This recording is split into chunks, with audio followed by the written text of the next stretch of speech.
yourself? Absolutely. No reason why you can't. But I will tell you that most of you, even though you think you're doing it yourself, are not. Okay? Unless you're buying individual stocks and bonds, you're using a professional money manager. Mutual funds are managed accounts. You are paying someone to buy the stocks for you. 1%. You pay 1% to them. So they take that right off the top, and then you get the balance in your account. Somebody's got to be out there managing the funds and deciding what to buy.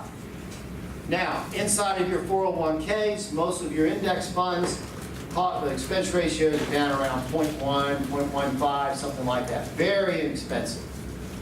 Okay, but there's still a management fee involved. You're still paying something for it. Exchange-traded funds tend to be less expensive than mutual funds, especially if you're out there shopping and buying in a taxable account. I would strongly recommend looking at ETFs. They're more tax efficient, they're more transparent, and they're very inexpensive. 0.03 or 0.04. That's what they usually cost. It's almost like buying the stock directly at almost no cost. So I really like ETFs as an investment category.